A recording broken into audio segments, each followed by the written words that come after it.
Rumors fly in the Kolkata moon.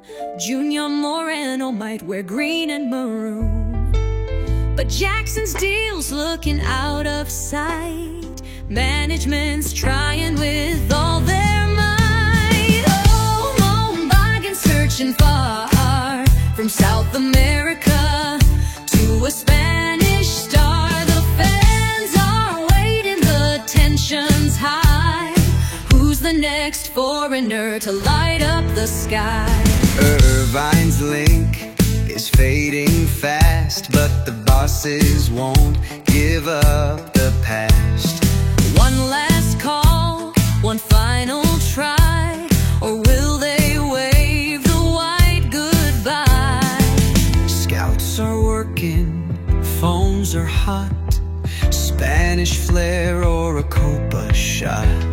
The transfer window's ticking slow. Tell us, Mariners, who's the new hero?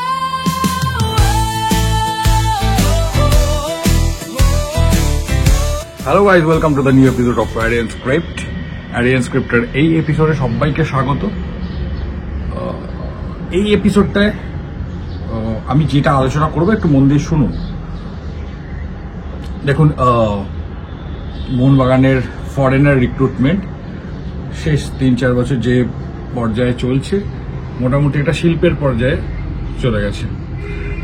এটি বলাটা কারণটা হচ্ছে মোহনবাগান একাধারে এরকম ফরেনার রিক্রুট করে যেটা কোচ বলে দেন, কোচ একটা টার্গেট দিয়ে দেন তার ফার্স্ট চয়েস। এছাড়াও স্ট্রেনথেন করার জন্য ম্যানেজমেন্টের পক্ষ থেকেও কিন্তু কিছু রিক্রুটমেন্ট থাকে।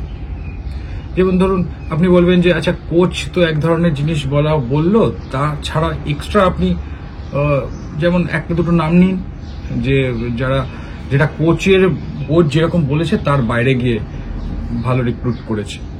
তার মধ্যে একটা নাম আমি বলতে পারি হুগো বুমোস। ঠিক আছে, যে হুগো বুমোসকে কিন্তু ম্যানেজমেন্টই টার্গেট করেছিল, ম্যানেজমেন্টই তুলে নিয়েছিল। তো এই কথাটা বলার খুব একটা কারণ নেই, আমি জাস্ট বললাম এই কারণে, কারণ যখন দেখছি যে আইএসএল এর বিভিন্ন দল যারা কোচের বলে দেওয়া প্লেয়ারদের টার্গেট করেও পায় না, তাদের সেকেন্ড চয়েস কোচকে দিতে হয় এবং সিজনের শেষে বা সিজনের মাঝে কোচকেই দায়িত্ব নিতে হয় যে কেন পারফর্ম করলো না। ওই সময়টা কিন্তু কোচের কিছু বলার থাকে না যে আমার চয়েসের প্লেয়ার কিন্তু পায়নি, এটা প্রফেশনালি বলার থাকে না অবশ্য। তো সেই ব্যাপারটা কিন্তু মোহনবাগানের ক্ষেত্রে, মোহনবাগানের কোচ হয় আপনি জানবেন ওয়েন কয়েল কিন্তু লাস্ট যে আইএসএলটা চলছিল সেই মিড অফ দ্য সিজনেই বলেছিল যে মোহনবাগান ম্যানেজমেন্ট যেভাবে কোচকে সাহায্য করে বা কোচের পৃষ্ঠপোষকতা করে, কোচের সঙ্গে থাকে, কোচের ভিশনটাকে দাম দেয়, মোহনবাগানের কোচ হলে প্রতি বছর, এরকম একটা বলেছিলেন, স্টেটমেন্ট দিয়েছিলেন, প্রতি বছর ট্রফি নিয়ে আসা সম্ভব। ওয়েন কয়েল এর একটা বক্তব্য আপনারা শুনে নেবেন। এইসব এতগুলো কথা কেন বললাম, আমি একটা ভূমিকা করে নিলাম এই কারণে, কেননা দেখুন এখন তো যে ট্রান্সফারের মরশুম, আমি বিগত বহু বছর ট্রান্সফারের ভিডিও করছি, বহু বছর। তো এই ট্রান্সফারের এই সময়টায় 2-3 রকম জিনিস হয়। ধরুন একটা নাম বাজারে এলেই, ওই জন্য আগে দেখবেন এখন ওই কালচারটা উঠে গেছে, আগে কিছু একটা নাম এলেই ব্রেকিং এইসব ব্যাপার স্যাপার আসত। তো ভুলও না, তারাও ভুল না, আসলে কালচারটা নতুন আসছিল ওই সময়টায়। এখন কোনো নতুন নাম উঠলেই হয়তো ভেতরের বক্তব্যই শুনছে না, ওটা ছড়িয়ে দেওয়া হলো যে ইনি আসছেন মোহনবাগানে, ইনি আসছেন ইস্ট বেঙ্গলে, এই ব্যাপারটা চলে আসে। এখন ট্রান্সফার মরশুম, জনতাও খুব কিউরিয়াস থাকে, হতেই পারে এটা। সেই জন্য আমরা যারা খবর বলবো তারা অ্যাটলিস্ট যেন শব্দ চয়নটা ঠিক করে করি, পরে যেন বলতে পারি যে দেখুন আপনি কথাটা তো শুনে করবেন। আচ্ছা, একটা খবর হয়তো আগামী কিছুদিনে হঠাৎ আবার উঠে আসবে, সেই রকম একটা খবর। তার মধ্যে জুনিয়র মোরেনোর কথাটা আসবে, ভেনেজুয়েলার player, central defensive midfielder centre এরকম খেলেন, জনি কাউকোর মতো প্লেয়ার। MLS এ খেলছিলেন, একটা MLS এ খেলতেন তখন, তার কথা হঠাৎ করে উঠবে, মোহনবাগানের সঙ্গে লিঙ্ক আপ করার চেষ্টা করবে। তো আমি আগে থেকেই বলে দিই, যখন আমি শুনতে পেলাম যে এই নামটা আবার ছড়াবে। তো জুনিয়র মোরেনোর ব্যাপারটা হচ্ছে, তিনি কিন্তু 1 বছর আগে অ্যাকচুয়ালি জানুয়ারি মাসে লিঙ্ক আপ হয়েছিলেন, যখন জনি কাউকো ছিলেন মোহনবাগান টিমের সঙ্গে। জনি কাউকোর আসার বদলে কি উনি আসবেন, হাবাস কি কোচের দায়িত্ব হঠাৎ করে মাঝপথে নিয়ে নেবেন, এরকম একটা সময়, এই সময় কিন্তু মোহনবাগান কথা বলেছিল, লিঙ্ক আপ একটা হয়েছিল, মোহনবাগান কথা বলেছিল নাকি তার এজেন্ট এসে সিভি জমা দিয়েছিল, সেটা আমি এখনো পর্যন্ত নিশ্চিত নয়। যদি কখনো আপনার ইন্টারেস্ট না বলতে পারি, এটা হঠাৎ করে আমি শুনলাম যে কালকে থেকে বলা হচ্ছে, মানে আর 1-2 দিনের মধ্যে ছড়াবে নামটা। সেখানে বলি যে একটা লিঙ্ক আপ হয়েছিল, আর্জেন্টাইন মিডিয়ারা নাকি বলেছে যে মোহনবাগান, সেটা আমি পড়িনি যে মোহনবাগানের সঙ্গে লিঙ্ক আপ আছে, সেটা বলতেই পারে। কিন্তু আমার যে মতামত, যারাই এই ভেনেজুয়েলার প্লেয়ারটিকে নিয়ে কথা বলেছে, কয়েক বছর আগে কথা হয়েছিল, তবে এটাও ঠিক যে মোহনবাগান কি করে, বেশ কয়েকটা উইন্ডো ধরে একটা প্লেয়ারকে ট্রাই করে। প্লেয়ারটিও খুব ভালো মানে একদম প্রতিযশা প্লেয়ার আর কি। মোহনবাগানের পক্ষে বয়স ভিত্তিকভাবে ঠিকই হয়, কিন্তু মোহনবাগান, হ্যাঁ, এর মধ্যে 2-1টা পয়েন্ট। কেন আমি এই প্রসঙ্গটা আনলাম, কারণ যারা খবরটা করবেন বা করেছেন, বা যে সোর্স থেকে ফার্স্ট খবরটা ছড়াবে, তারা তো কোনো একটা জিনিস, দেখুন, আপনি একটা খবর পাবেন, তার সঙ্গে একটু স্পেকুলেশন মিশিয়ে তো করবেন খবরটা, বা আপনার আপনার কাছে যে খবরটা আছে তার সঙ্গে মিশিয়ে 2-4 করে খবরটা করার চেষ্টা করবেন। তো একটা খবর তার মানে একটা প্রপার্টি বা ট্রেডস তার সঙ্গে মিলে যাচ্ছে, দ্যাট ইজ, যেটা আমার মনে হচ্ছে, সেটা হচ্ছে সাউথ আমেরিকার প্লেয়ার একটা আসছে মোহনবাগানে। এইটা কিন্তু খুব একটা ক্লোজ সোর্স থেকে জানা যাচ্ছে যে একটি প্লেয়ারকে কিন্তু মোহনবাগান প্রায় কি বলবো, নিজের তরফ থেকে একটা শিল্ড করে, একটা ডেফিনিট করে রেখে দিয়েছে যে এই প্লেয়ারটিকে আমি নিব।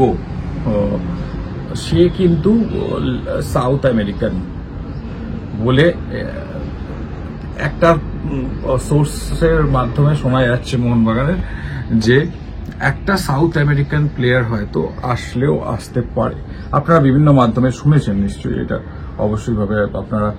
MBFT একবার সাইফও বলেছিল, সাইফদা এক্সট্রা টাইমে, যে ল্যাটিন আমেরিকান একটা প্লেয়ার আসতে পারে। তো এইটা কিন্তু কি বলবো, তখনও টুর্নামেন্ট শেষ হয়নি, তখন থেকেই শোনা যাচ্ছে যে একটা ল্যাটিন আমেরিকান কিন্তু আসতে পারে। এবার দেখুন, বেশি খবর কারোর কাছে থাকতেই পারে, হ্যাঁ, সাউথ আমেরিকান একটা কথা শোনা গেছে, এবং যেহেতু নাম বেরোচ্ছে না, মোস্ট প্রবাবলি মোহনবাগান যে স্টাইলে রিক্রুট করে, হতেও পারে যে সাউথ আমেরিকানই একজন আসছে। কিন্তু এই প্লেয়ারটি আসবে কিনা, মোরেনো আসবে কিনা, সেইটা ডেফিনেটলি, দেখুন, কোন নাম আমি বলতে, যতক্ষণ না আমার কাছে একটা ডেফিনিট নাম আসবে যে হ্যাঁ এই প্লেয়ারটি আসছে, ততক্ষণ অবধি কিন্তু আমার পক্ষে একদম ডেফিনিট বলে দেওয়া সম্ভব না যে ইনি আসছেন। মোরিনোর ব্যাপারটা উঠলে কিভাবে লিঙ্ক আপ হতে পারে সেইটা আমি বলে দিলাম, যে 1-1.5 বছর আগে এটা কিন্তু হয়েছিল লিঙ্ক আপ, হয়তো আমাদের সামনে আসেনি, জনি কাউকো খুব তাড়াতাড়ি রিক্রুটেড হয়ে গেছিল আবার, মানে চোট সারিয়ে, সেই জন্য আমাদের সামনে খুব একটা আসেনি এই নামটা। তো সেইটা কিন্তু ছিল আগে রিক্রুটমেন্ট, আর মোহনবাগান রিক্রুট করে ওইভাবে। এইবার একটা জিনিস বলি, একটা ইম্পসিবল টাস্ক, হ্যাঁ, আপনি ভুয়ো বলে এখনই চেঁচামেচি করবেন না। দেখুন, এই চেঁচামেচি করারও কারণ আছে আসলে। ধরুন একটা নাম মোহনবাগানের সঙ্গে জুড়লো এবং মোহনবাগানে তিনি এলেন না, এতে করে অনেক সময় এরকম মনে হতে পারে যে ক্লাবের গরিমা নষ্ট হচ্ছে, যে মোহনবাগান টার্গেট করেও পেল না। কিন্তু এইটা আপনাকে বুঝতে হবে, যদি জ্যাকসন আরভাইন এরকম মানেরই প্লেয়ার, যে যাকে যে শেষ অব্দি ট্রাই করা মানেও কিন্তু মোহনবাগান একটা অন্য স্তরে ভাবছে, এইটাও একটা বোঝার ব্যাপার রয়েছে। হ্যাঁ, তো সুতরাং প্রথমে ভুয়ো বলে আপনারা, মানে কি বলবো, ভুয়ো এইভাবে আমি কি বলছি সেটা শুনুন। দেখুন, জ্যাকসন আরভাইনের এই মুহূর্তে যা স্ট্রেচার, মোহনবাগানে আসা তার কেরিয়ারের পক্ষে ক্ষতি, একদম ডাইরেক্ট আমি বলে দিলাম, তার কেরিয়ারের পক্ষে ক্ষতি, মানে তার ক্লাব কেরিয়ারের পক্ষেও ক্ষতি, তার ইন্টারন্যাশনাল কেরিয়ারের পক্ষেও ক্ষতি। কারণ তিনি যখন ইন্টারন্যাশনাল ডাক পাবেন 26 সালে ওয়ার্ল্ড কাপের জন্য, আশা করি পাওয়া যাবে, যদি ভগবান না করুন যে চোটটা দীর্ঘায়িত হয়। তো তো সেক্ষেত্রে কারণ তিনি তো অটোমেটিক চয়েস, তো সেক্ষেত্রে একটা ইন্ডিয়ান সুপার লিগ খেলছে, সেই তার কি মানটা কম্পিটিটিভনেস যেটা খেলার সেটা কমে যাবে না হঠাৎ করে? সেটা কি তিনি রাজি হবেন? আর এইটা একটা। কিন্তু এবার আপনারা বলতে পারেন যে হ্যাঁ জ্যাকসন আইভারকে ট্রাই করছে, পরের বছরই জ্যাকসন আইভারকে নিয়ে আসবে। কিন্তু পরের বছর কোথায়? পরের বছর তো অনেকটা সময় ওয়ার্ল্ড কাপ চলবে, এক দেড় মাস তার আগে তার প্রস্তুতি পর্ব চলবে। তো জ্যাকসন আইভারকে নিয়ে কি লাভ আছে পরের বছর? তিনি তো ওয়ার্ল্ড কাপই খেলবে, মানে কিন্তু অনেকটা সময় তাকে পাওয়াই যাবে না। তো জ্যাকসন আইভারকে নিয়ে লাভ কি আছে পরের বছর? আবার পরের বছর জ্যাকসন আইভারকে কিন্তু মোহনবাগানেরও কিন্তু মোহনবাগান বলে মানে ইন্ডিয়ান ফুটবলের কিন্তু এএফসি স্লটটা পেছিয়ে যাওয়ারও একটা চান্স রয়েছে। সুতরাং যদি জ্যাকসন আইভার যদি এই বছর আসে, মোহনবাগানের অ্যাসপেক্ট থেকে বলছি, তাহলে কিন্তু মোহনবাগানের একটা লাভ আছে যে এক বছরের জন্য একটা চুক্তি হলো, এই বছর এসে এএফসিটা একটা মোটামুটি একটা পর্যায়ে খেলে দিয়ে চলে গেল। জ্যাকসন আইভারকে এই বছর টার্গেট করছে পরের বছর আসার জন্য, এটা এক্ষুনি আমার মনে হয় না ঠিক। এখন 2-3 বছর পরের হলে কি হবে আমি জানি না, সেটা তার বয়সও অনেকটা বেড়ে যাবে, বাট হতে পারে সেটা। কিন্তু এইটা আমি শুনলাম রিসেন্ট পাস্টেও নাকি মোহনবাগানের যে একটি প্লেয়ার আছেন তার সঙ্গে জ্যাকসনের খুবই ভালো সম্পর্ক, তাকে দিয়ে আরো একটিবার প্রস্তাব দেওয়া হয়েছে, ভেবে দেখতে বলা হয়েছে যে এই পর্যায়েটুকু তিনি খেলবেন কিনা বা এরকম কিছু একটা। তো জ্যাকসন আইভার একটা ইম্পসিবল টাস্ক, যেটা আমি থাম্বনেলে দিয়েছি। আর নাচরবান্দা মোহনবাগান ম্যানেজমেন্টও বটে তাকে সই করানোর জন্য। কি অ্যাসপেক্টে সই করাচ্ছে আমি মানে সই করানোর জন্য প্রস্তাব দিচ্ছে আমি জানি না।